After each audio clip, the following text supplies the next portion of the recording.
Boom. I think I did it. Easy enough. Boom, look at that. Awesome. Somehow I did not think you'd have a challenge. How are you? I'm great. How are you doing? I'm doing well. I'm doing well. Thanks for doing this. Absolutely. Yeah, I'm just um, finishing up with just finished up with some teams, testing them and stuff, and just getting my phone set up so it doesn't fall over on me here. Well, as sad as this may sound, I took one of the booms we use when we mount, cut it off, and then I have this little magnetic thing for my phone. Aha. So I've definitely rigged, if you will. I suppose you could call it Smart. an EliteForm setup, but it works pretty well. So it works pretty well. After several failed attempts to like prop your phone up in some random spot. So Right, especially to continue it being charged. Yeah, it's propped up against my laptop, and then the stand that have for my standing desk that's holding another laptop. So that, I guess I got a rigged up phone stand right now. well, I mean, we see you great. You sound great. Like Fantastic. I can hear you and see you too. Ron, like just walked around McKeefrey with his phone kind of held out, and it was like the most casual. I mean, I loved it, but it was the most casual thing ever. He's just walking around the weight room. Basically, should have had a selfie That's stick, awesome. right? But it was a good time. Um, so you and I have not really talked before, Now, and I say this in fun. You're kind of a hard person to stalk online in that there's not a ton out there. You've done an amazing job with your Twitter posts, I think, with the 66 days of data, which we'll get to. But usually I say for people that don't know you, but I'm kind of asking for me this time too. Can you give us like a quick background on how you got to where you're at today with Delaware? absolutely, yeah. I'd say my online profile is pretty clean and non-existent, which hey, I'm okay with. Yeah. But my Twitter game is on par, I'd say. I take hiatuses, but yeah, to give you an idea of who I am, my name is Christina Rasnake. I'm currently a strength conditioning coach and oversee our sports analytics department. I've been at Delaware since 2016, so I am presently in my 5th year here. Prior to that, I started my road at Lock Haven University in Pennsylvania. I was a field hockey player, and I wanted to be an athletic trainer, but I wasn't really feeling that because I had to wait for kids to get hurt to do anything at practice. Yeah. So I started like looking at that, and then I also suffered a career-ending injury, and I was like, man, there had to have been something that I could have done to been a better athlete, to have, performed better, not gotten injured per se. So I started like doing my homework and found strength conditioning. Started doing internships at Lock Haven. I did an internship at LaSalle University as well. And then that turned into a little bit of a hiatus. I took a couple years off before re-entering back in to get my graduate degree. I got my Master's of Exercise Science from Bloomsburg University in Pennsylvania. So I'm a PA girl, tried and true. I noticed there was some regional consistency, which Yes. There's nothing wrong with that, but Absolutely. yeah, sure. Absolutely. So at Bloomsburg, I was a research assistant while being a full-time graduate student, as well as working with 9 of the sports teams there. So that was an awesome setup. I got real world experience. I was the only strength coach, so I oversaw myself. So I literally was learning how things worked every single day. So that was an amazing experience that they provided me there. Right after graduation, literally, I graduated Friday. Monday, I was on a plane to Dartmouth College for an interview to be an assistant strength conditioning coach up there. So I landed that role. I stayed there for 2 years, left in 2014 after working with 13 of their Division I Ivy League teams, including football. So that was an amazing experience. With Buddy Tevens, and then I headed out to the Midwest. So a jump in regions, went to Missouri State University, Got to work with football in my first year, and then I settled in with men's soccer, women's soccer, and field hockey, as well as women's track and field. Spent 2 years there.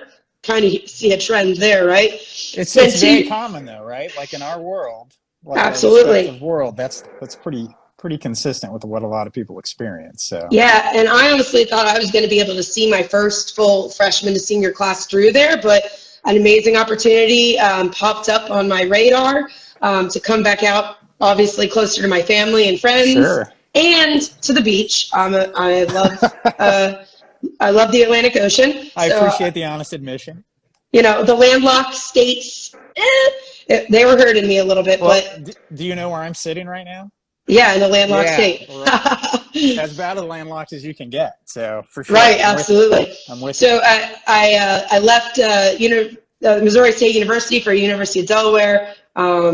Hated to leave, but this was an amazing opportunity, and I just loved everything that they were trying to do, and especially the vision that Chrissy Raywalk, our athletic director, painted to me on my interview was one that she wanted to really highlight strength conditioning, the technology that could help our student athletes succeed on the field, but also keep them healthy and available. So that kind of just made my eyes bug, and showed her a couple of my data dashboards. She's also a data nerd, and here I am right now. Useful.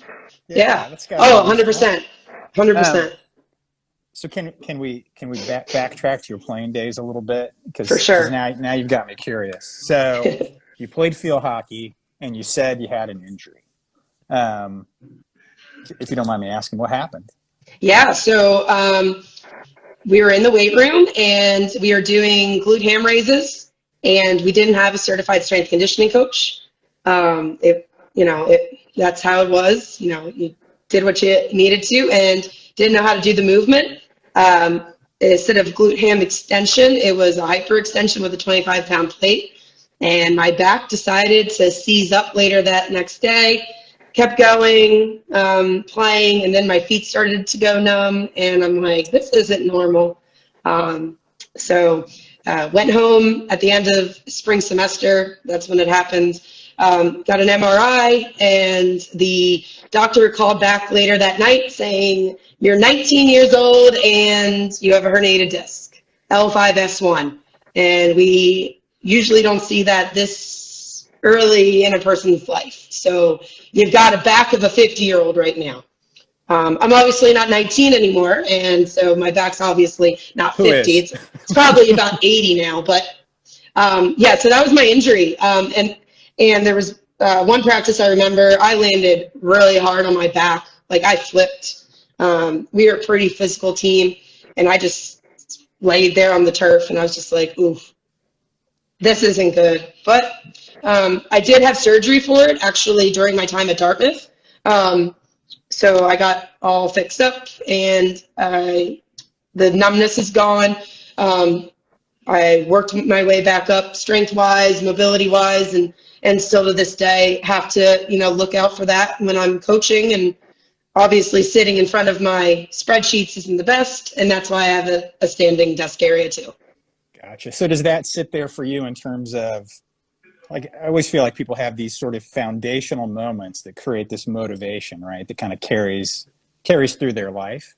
And has then that injury and sort of your experience possibly, I'm going to read into this and you tell me when I'm wrong, but not having a certified strength coach, then having that happen, has that led into like not just understanding the value, but then kind of wanting to then grow kind of in this world where that's not going to happen to other athletes because you're part of doing things right?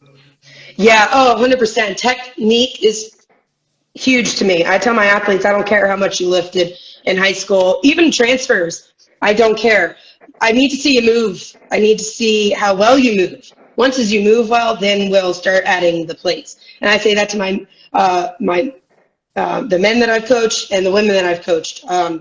That is a huge thing for me, moving correctly to decrease the risk of injury, because, I'm well aware injury is going to happen. It happened to me. whether it was a certified strength coach or not, you're going to get injured, but you shouldn't be getting injured in the weight room. We should be doing things that are going to help us move well, not hinder our movement in the weight room.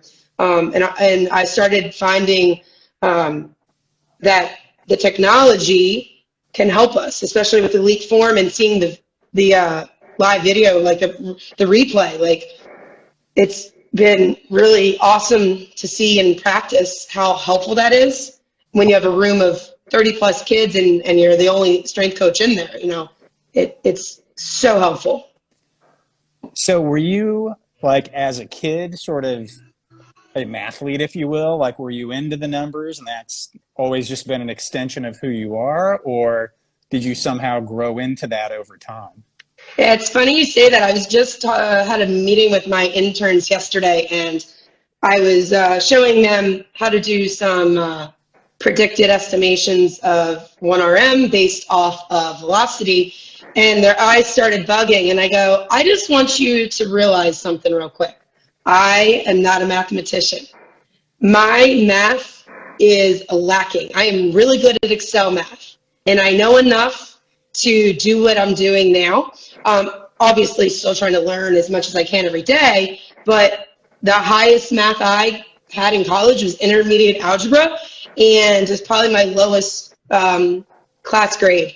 So that was my sophomore year in college, and I think I squeaked by with like a C- in the class. I took a trig and stat class in high school. Everything else that I've done math-wise has been self-taught. So not a mathlete. I was not a math honor student taking calculus when I was a junior taking AP math. I left that to some of my other classmates back then. Definitely not the person that was sitting around afterward and writing formulas on the board. I was the kid outside running her around for sure. Well, the similarities continue because I took logic in college just to get out of math. So, like, I care deeply, yet at a certain point, I'd love it if someone else could just actually figure out the formula or do that work. And of course, now we're lucky there's so many resources that, Oh yeah, that yeah, you can have an interest, be motivated, yet still kind of stop short in absolutely. terms of having to do that work yourself. So that makes the 66 days of data even a little bit more interesting if you weren't just a mathlete from day one. Right. So for folks who don't know, because as soon as I saw it on Twitter, like, I looked it up, and it was after that then I reached out to you because I thought, well, this is kind of fascinating as hell, for lack of a better way of putting it. So for folks who don't know, do you want to explain it briefly? Yeah, sure. So a gentleman named Ken G. He's a YouTube data science guy, does sports analytics. I was just going to mention, we'll put links to this, like, in the show notes, and then on our YouTube page as well. So that's probably a bit forward, but we'll link people out to that because it's definitely worth checking out. Please yeah, so continue. he's the founder of it, and it's mainly a lot of data science people and statistics people out there that are working with systems such as Python and R, doing data and just learning, and they say what they did that day, what they learned. They read an article. So I was like looking through, I started like about a week late, and I was looking and I was like, it'd be really cool to put a twist on this and make this more performance technology based and what's happening at a college. And I'm at a Division I college, so specifically Division I, and I've got 3 awesome interns right now. And I was like, well, I can put out what I'm doing with them as well to highlight their good work, and obviously our student athletes, what they're doing, how they're succeeding, especially since the majority of our 66 days is going to be during our mega spring when almost all 20 of our student athlete teams are competing. So almost all of our teams are going to be competing in the spring. Hoops is going right now, and so that's kind of where it started. I kind of just wanted to make a spin on it. I was like, I'm not a data scientist per se. I didn't go to Harvard and learn machine learning, but I know enough that, you know, It's this not all might it's cracked spark. up to be. Exactly. I bet. I said it's not all it's cracked up to be. You know, the way I look at it is this intrigues people to look up what sports analytics is, what sports science is, how it can be utilized with personal training in a collegiate weight room from, you know, D1 all the way down to JUCO, and also in, you know, rehab, physical therapy type spectrum of fitness and healthcare. So that's kind of where I started, and I'm like, let's see where this goes. And yeah, this would be day 17 actually. Day 16 finished up yesterday, so I'm already 2 weeks in strong. So have you done your day 17 tweet yet? I've had a crazy day, so I haven't had a chance to look. No, not yet. I usually do it in the evening. Media? I know, right? It is. We're talking about it. So yeah, it's very true.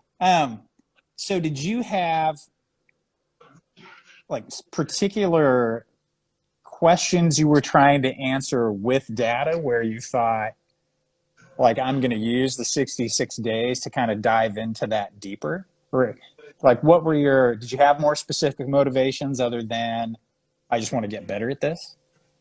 Yeah, so obviously let's see what I can learn. How can I, you know, push the envelope, just make my footprint bigger, in a sense, education-wise for myself, but also educate my athletes as well.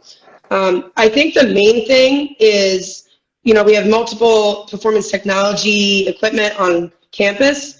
I think the main thing that I'll be looking at during these 66 days is how they all interconnect and what correlates, and we can use in our fall 2021 season to help our athletes and our spring 2022 season.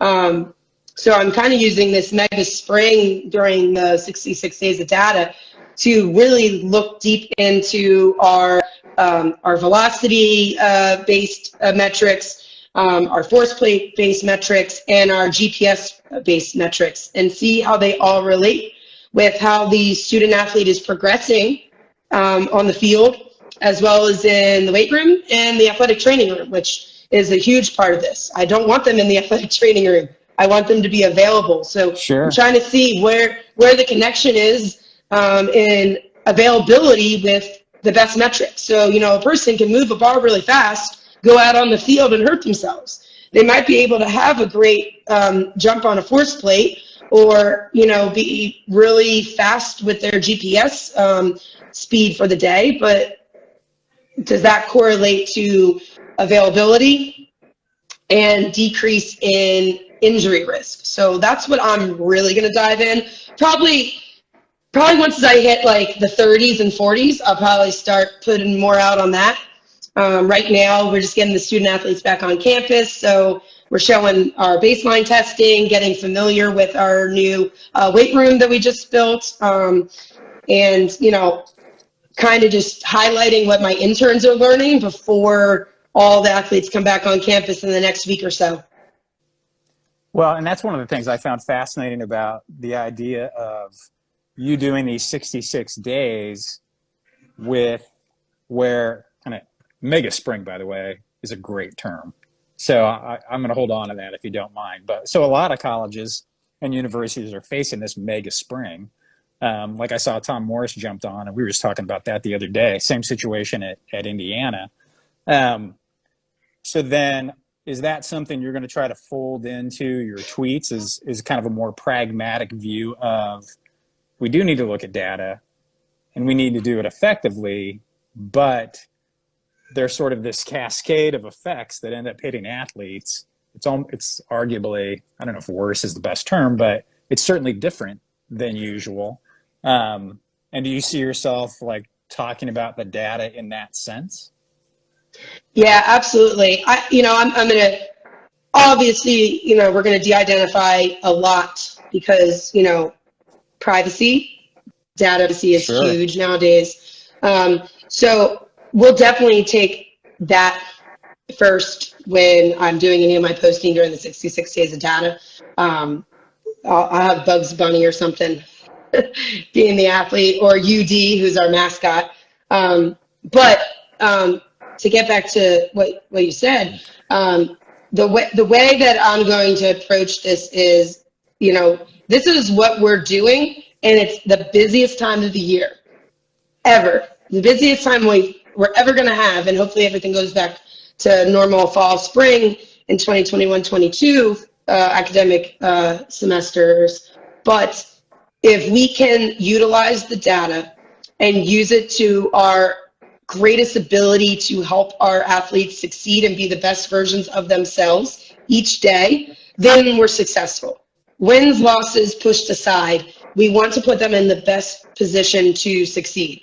And kind of holding myself accountable by doing the 66 days at checking the data and making sure we're doing just that. And that's really important to me for obvious reasons.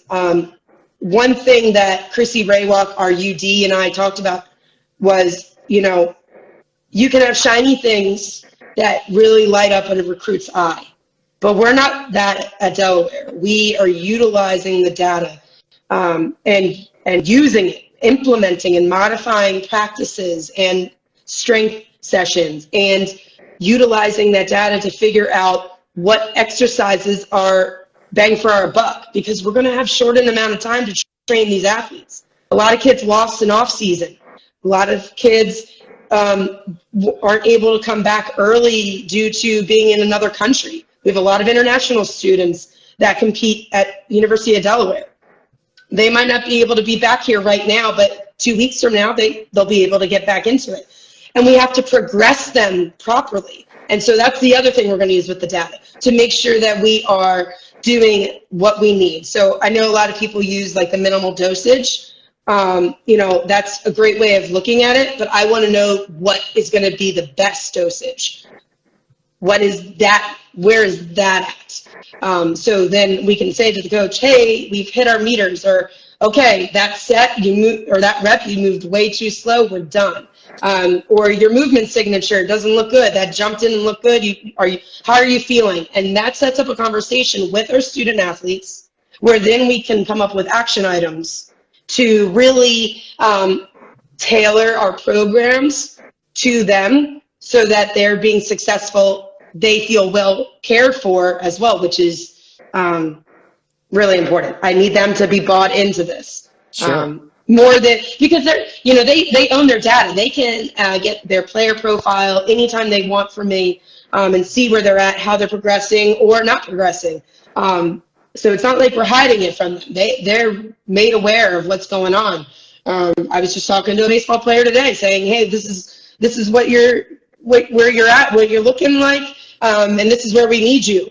Good thing season's not happening today, but we're on the right path, and we know exactly what we need to get you where we need you once you get into the batter's box. So, those things will be looked at and posted. Data privacy is obviously at the forefront of that, though. Right. So there's definitely that balancing act. I mean, I just can appreciate. I get legal language all the time, right? Yeah. Just before we even go in anywhere. So two different things. I made notes to try to make sure we touch base on them both, because you've hit some interesting points. So do you have then like established KPIs already for your athletes? Is that something you're building? How has that played out at Delaware? Yeah, absolutely. Great question. Yeah, it's playing out. I think it would have played out if we hadn't had our spring cut short and our summer was hindered a bit, and our fall, we had to progress back very slowly to get into the weight room. We do have KPIs identified for each of our teams. Each of our teams, our strength coaches, our athletic trainers, and the sport coaches sit down. They discuss what's important, what's going to highlight the best performer, and those KPIs are then tracked. So it could be a drill on a volleyball court. It could be a 1 rep max bench. It could be a conditioning or fitness test. It depends on that team. So it's not the same for golf as it is for women's soccer. They're totally different animals, and we're going to make sure that the information we're providing to the strength coach, the athletic trainer, and the sport coaches is going to help them identify performance KPIs. So yes, we do, but we keep it to a capped 5 because that's easy for our strength coaches and our sport coaches to keep track of. And also keep in mind 20 teams times 5, that's 100 metrics times about 500 plus athletes. You can do the math for me. It's called data management, right? Exactly. Absolutely. That will be in one of the 66 days, I assume. It will be because that's really important. But yeah, so we do hammer that down each year. Some teams may change if a new coach comes in or a new idea pops into one of our heads, like we just got EliteForm. So obviously some of our strength coaches at the end of the semester might be like, now I'm going to drop this and I'm going to put something in specific with velocity-based training, which football's doing with their load velocity profiles for squat, bench, and clean pull. And we're using that to guide our in-season lifting. So I specifically don't work with the team as a strength conditioning coach, but I do assist with obviously the sports analytics and helping the strength and conditioning staff figure out what the best place to start and where we go week to week to week. So it will be an ever-changing carousel. So how does that's a great segue and really nice answer. So how does that conversation tend to go? And it could be all over the place, like on the coach by coach basis. Because the thing I jotted down earlier was, how is sport coach buy-in for you? But then can you talk a little bit about how you've tried to map that across to the different technologies you have? And I don't mind, we don't mind if you name names. Like we're always kind of you can talk about, like you can actually say a company name and talk about whatever device it is without it being a plug. So we don't care. But can you talk a little bit about like how those conversations go and how you bridge those things? Yeah. And it might sound cliche, but obviously it starts from the top and trickles down. I've already talked about our AD being highly into the data. So she expects this to get used. But other than that, we as a sport performance team, and when I say that, I mean that our athletic trainers, our strength conditioning coaches, performance nutrition, sports psych, sports med, and sports analytics, all of us work together very collaboratively. So that's where the buy-in with the sport coaches actually starts. They're aware that we are always talking, exchanging information, so we're all in the same wavelength, and that's extremely important. So getting the buy-in from the coaches hasn't been that difficult. Utilizing it and modifying, obviously, depending on the time of the year and what that win-loss column looks like, can have a little tug of war. But, for the most part, our sport coaches, they listen to us. And, the way we kind of provide the information to sport coaches, it's not me going and having 20 meetings every week with each coach. It's me providing the information to the strength and conditioning coach and the athletic trainer who sees them every day. And then they provide the information. If I need to up with the sport coach, then we do have that meeting. And that makes it easy because I know exactly what they want to see in their reports that I provide them. And they know exactly what they're going to get. So if they do have questions, they can ask and know that I'll be able to give them an answer in that moment or at least the next day after I rake through the data and provide that answer for them. So I think that the sport coach buy-in has been nice and easy because we have such great facilities and it's easy to use and utilize the technology to then see how that can help us perform. And what I always say to coaches is, give it a chance. Let's see how it goes. But the second that availability increases and injuries, especially musculoskeletal, soft tissue injuries start decreasing, they usually buy in fairly quick. That's when a they feel can good, have isn't their, right? Yeah, like, and that's not us. That's them listening to their strength and conditioning coach and their athletic trainer, that support staff, and our nutrition team, providing what our athletes need, and that our mental health and our sports psychology performance is up to par. So it's all these moving parts kind of when our forces combine. I'm going Captain Planet style here, but when everything's clicking and going well, like that's where we succeed. And that starts at the bottom and works its way up, trickles down from the bottom, and is kind of sandwiched into an Oreo of like, we're going to succeed, we expect excellence, and we're going to continue to inspire greatness with our student athletes and our expectations and standards for them every day.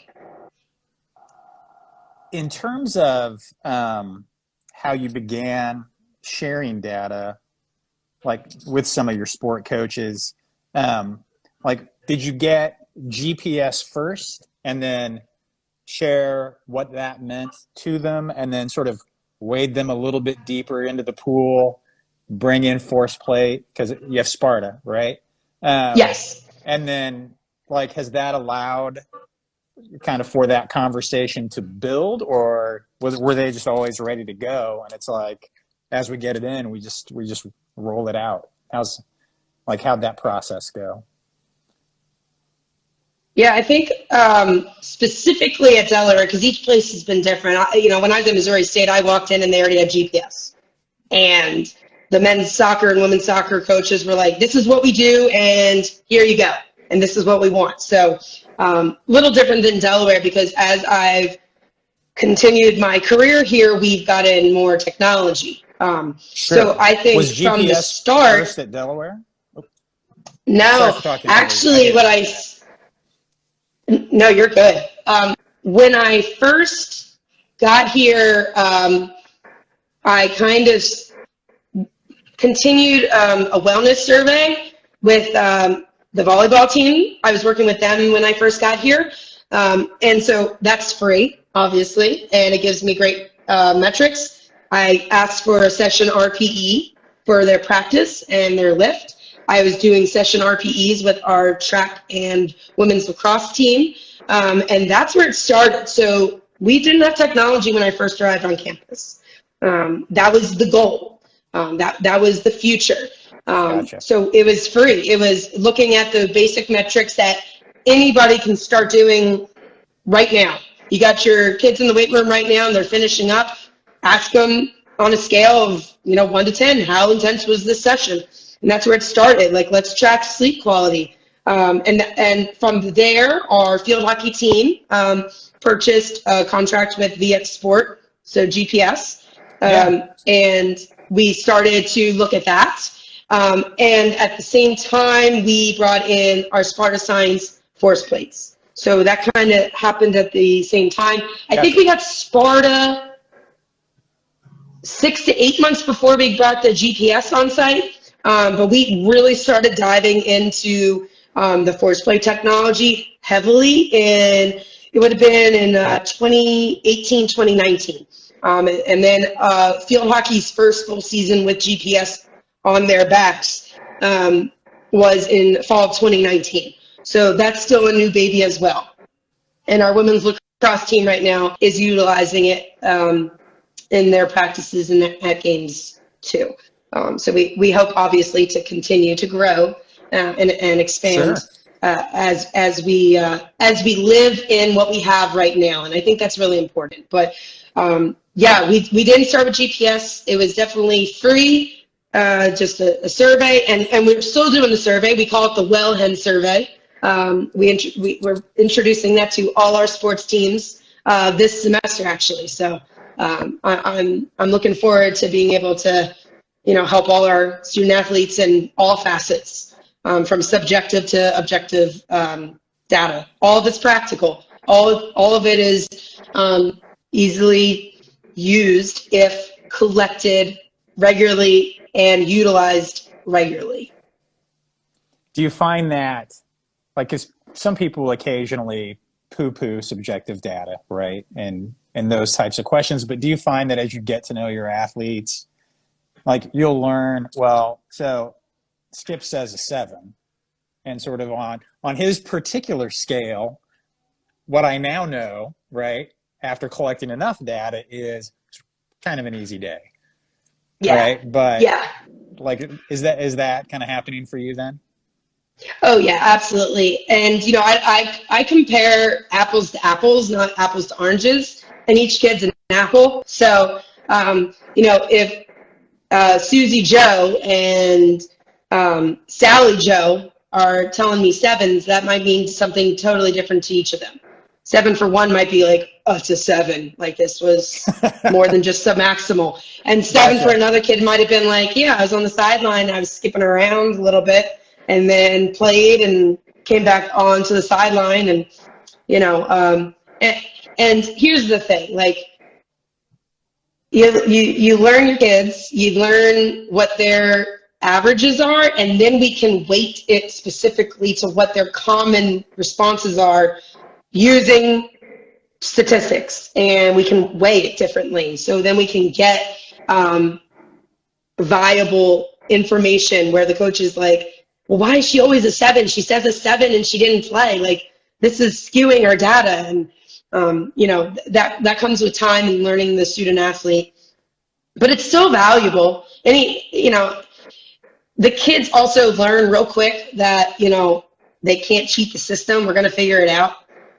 If you tell me it's a 7 and then I have you jump on a force plate and you look good, and you know, we throw the bar on your back and you're squatting and you're moving the weight faster than you've ever moved before, you didn't have a 7 at practice. You know, and that's where that 66 days of data comes in mind. The pragmatic look at it is, okay, well, how does that all correlate together? Like, what, you know, if they're saying it's RPU 7 and their Wellhen survey came back as, you know, all good, and they're moving the bar really fast and their force plate jump scan looks awesome, that's where the strength conditioning coach and the athletic trainer can have a conversation with that athlete, because that 7 might be more than just physical for them in that moment. They might be stressed over a relationship. They might be stressed over an upcoming exam or an exam they had earlier in the day. And that mental fog, in a sense, or emotional fog, is making them feel like that was a 7 and it wasn't. You know, so those are all things that, you know, yes, subjective, take it or leave it, but, you know, it's the kid's opinion. And then the student athlete's experience is really important for myself, obviously the coaches, and, you know, our entire sport performance team. We want them to be the best versions of themselves. It's our job to provide that. So you've done I think a great job of sort of talking about how both yourself and UD are sort of growing into this process, right? Where you have this data, you're learning to analyze it. One of the things 66 days will do is improve how you do that. But so do you have like this vision downstream of like a dashboard that at least maybe, you know, it's a hypothesis at this point, but the kinds of things you want to end up doing when you've got your handle on, because some of the things with technology just comes down to using it well, right? As well as then, because it helps you get quality data out, right? So do you just, I'm curious, always curious about vision. Like, do you have a vision of what that's going to end up looking like? And granted, it may change, but like, do you see some, I don't know if it's a light at the end of the tunnel. It's probably not the best phrase, but a place you would like to get to with that? Oh yeah, I feel like you've been looking at my hard drive or something. I always have we put things computers in the your weight works. room, but don't say things like that around IT. I know, right? We signed off Anyway, on that. we did. Everything's good. Legal said yes. We're good. No, all jokes aside, you know, each of our technology pieces provide a dashboard report GPS. Since field hockey and women's lacrosse, they both look totally different. It's based on what that head coach wants to receive or the assistant coaches. Our Sparta Science dashboard report has significantly changed semester to semester to semester. As I learn new things, as I find easier ways to display the data and provide interpretation of the data, things continue to improve. And yes, I am in the works of providing kind of like a snapshot view of our student athlete with everything from the KPIs to the Wellhen survey to Sparta to EliteForm to if the team has GPS. So yes, that has been in the works since March 2020. I ended up finding a little bit of downtime. I think there's a couple How'd you other. pull that off? I know. I think there's other strength conditioning coaches that might have had the same downtime period as well. And I took that opportunity to kind of map out things that I thought we could start to utilize when we got onto campus. So that is in the works. And yeah, that's where I'll stop with that. But yes, there is an endpoint. Not it won't be posted in the 66 days of data because it won't be done. I'm a perfectionist a little bit, so I don't think I'll be comfortable until probably the summer to throw that out there. But yeah, it's looking good. It's got the blue hen blue and the blue hen gold on it. So I'm going to step in the right direction right now. So how about this? When you're comfortable, right, and it's all done, you can just come back on, and we can talk about it then, right? So absolutely, no letting absolutely. That sounds great. Or anything like that. I know. Got to respect the process in that way as well. So, yeah, right. Well, like I always find it kind of funny. Like that phrase gets used a lot, but almost everyone I talk to doesn't just have a process going on. Like their life has many processes, like running in parallel. So it seems like you're managing them well. Plus, you have a little at home. I did scroll down far enough to check that out. So, Griffin's a hoot.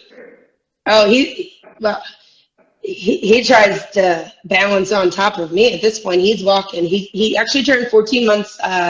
2 days ago? So he is cruising along. He just got his first pair of glasses, so he's just continuing on with the bad eyesight of the family. So that's great. He's doing fantastic. He has gotten, I think, a really different, skewed vision of the world right now. Obviously, we're all masked. I'm in front of my computer for meetings. Yeah. And he's part of most of my meetings. I'm at work right now. Otherwise, he'd be pulling on my shirt and trying to talk during our time right now. He would have had more to say than me, that's for sure. But, he's getting, I guess you could say, a sneak peek into the land of spreadsheets and data management, data analysis.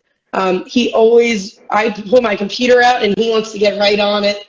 He got a little computer for Christmas. He's officially a full nerd. He's more nerdy than me. Hopefully he's better than math than me. He can teach me a couple things, but for right now, he knows what number 1 is, so he puts his finger up. So we're on the road to having an ego right now. So, but that's okay.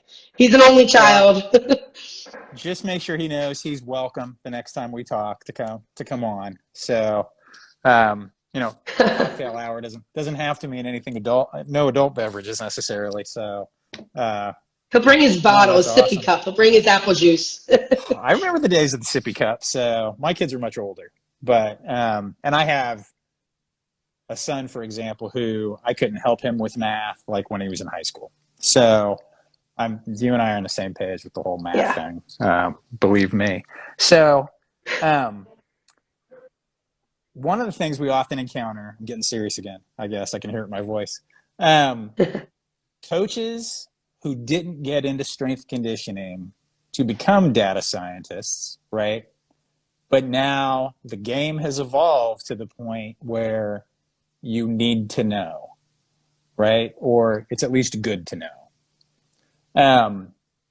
Would you say that the 66 days of data like is something that would be helpful, or are there resources that you've learned about in doing that yourself that you would recommend to others? Yeah, the 66 days I think will be helpful in seeing how you can have bare bones type of weight room and still track progress through data collection. But there are definitely some great resources if you're into data science or sports analytics to kind of get your feet wet.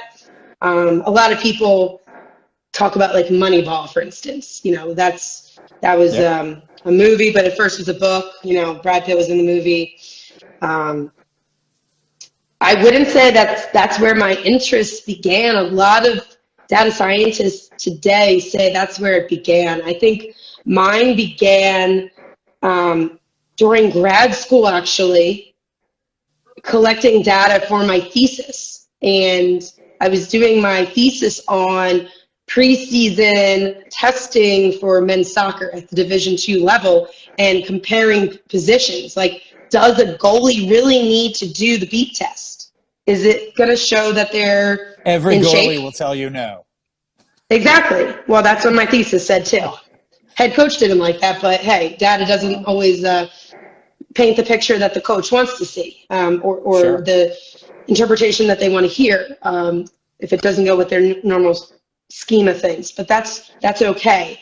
I would say that my interest definitely started during grad school, and then just started taking off. I would watch videos online of just basic business models. I would look at business spreadsheets and business Oh, that's interesting. dashboards. Yeah, and I would be like, well, how could I make this more sports specific? And now there's a lot of people out there that do videos specific for sports science. You can use Google Sheets or Microsoft Excel, but I was looking more at business dashboards of sales. So totally different, right? Like not in my wheelhouse at all, but I'm like, I can make this into something that is A, understandable for me, but B, would be really useful to help track data other than just entering in maxes of each time an athlete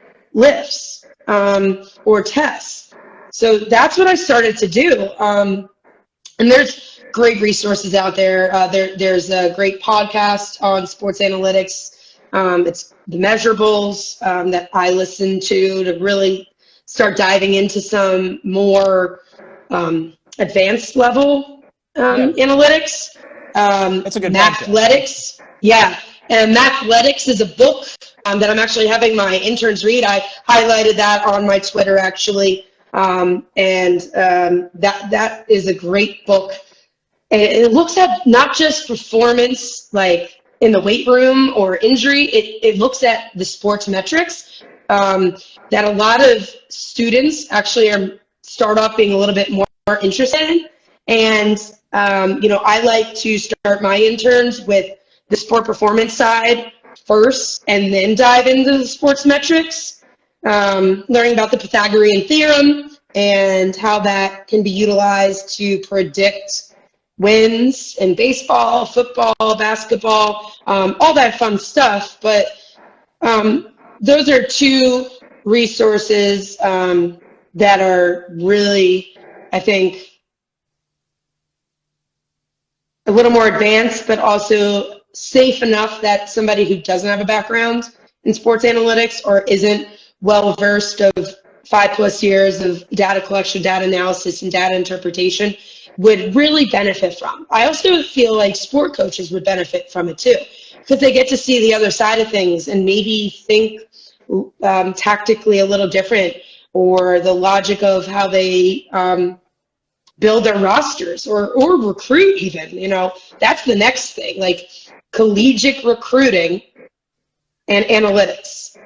That obviously that happens in professional sports with the draft, MLB, NBA, NFL. Most of them have some type of combine or ability to track data, like baseball pitcher. They're tracking the speed of their pitches and their ERAs. And then in the NFL, obviously, they're looking at the progress of the NFL combine and their pro days a lot. Not all sports have pro days per se, but college, you don't have a pro day. You might go for a camp at that university and they're able to see you perform in person. You send in a video of like clips of how awesome you are in your sport. But, I was an athlete. I made sure all my clips looked awesome. I threw all my good That's stuff kind of the out point, there. right? Right? Like, Yeah. here's me my good days. Don't ask me about my bad days. And I think like that's the next step in collegiate recruiting analytics. So I just made that all up. Don't know if people are doing it. Maybe the Power 5 schools are on, not in Power 5, but I think that's going to be the next step, and we'll start separating how we look at incoming athletes, and also how we're going to train them as strength and conditioning coaches when they come onto campus. So that'll be interesting down the road. Yeah, it will be interesting to see how that plays out, because you've got a minimum of two considerations. Broad brushstroke. There's the universities who are doing the recruiting, and they're going to have to steal from a term we used earlier, their set of KPIs that they feel are important. But in utilizing those KPIs, it's going to have to be the case that high school athletes actually have the measurables available to provide. And that assumes that anyone agrees on what the right KPIs are. And maybe that's what makes you different from a recruiting basis. So, right. Yeah.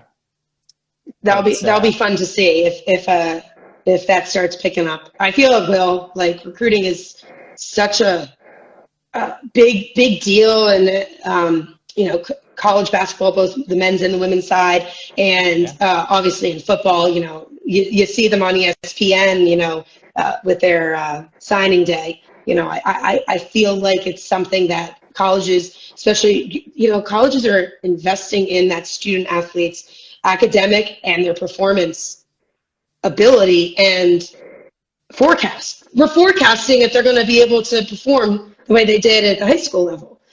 So when you're forecasting and you think about what forecasting is, it's probability and statistics, and we're trying to figure out, hey, am I going to hit my sales in the next quarter? Let me forecast. Is everything matching up? Like, it's what you guys do, and we can kind of do that with athletes, in a sense. Yeah, it will be interesting how that plays out, because it's a cliche, but technology always pushes down, right? And so, particularly if things like force plates, GPS, VBT solutions become less expensive, you get that widespread availability. And now, if one of your KPIs is, peak power on the second pole of a clean, just to throw one out there, and someone's actually able not to just provide you with a metric, but maybe a video, because the joke is always, someone will say, a freshman comes in, they say they have this amazing squat, and then it turns out it's a quarter squat, right? But now, what if now I'm sending you an instantaneous velocity curve, right? And now you've got data as opposed to hearsay, because if you ask his coach, he probably wants his kid to be able to go to that school. Interesting. Yeah. Interesting days ahead. Absolutely. Absolutely. So we're right at the point where I think I warned you, I usually overtalk things. And so you're right in Yeah. the middle of something really interesting and Instagram cuts off. Anything though, in terms of like the 66 days of data or just your experiences so far that you think would be worth sharing with folks? Because one of the things, like I said, one of the things I find fascinating is, as I looked into that, I think it could be highly beneficial for a lot of people. And I just thought it was cool you were putting yourself out there in sharing that information. Because anytime you're trying to learn something, if everybody sees you trying to learn it, it can be a little nerve-wracking at times. So are there any other tips you would like to share with people who are trying to learn a little bit more? Yeah, I think the one thing that I started struggling with toward the end of this week was, all right, well, I already talked about this, and we're doing this again with just another team. And, do I really want to post the same thing again? And I'm thinking to myself, what else can I do? Like, I've already spent my whole day doing A, B, C, and D. I've posted about it. Where can I push myself to look up something else? So is it going and searching for an article?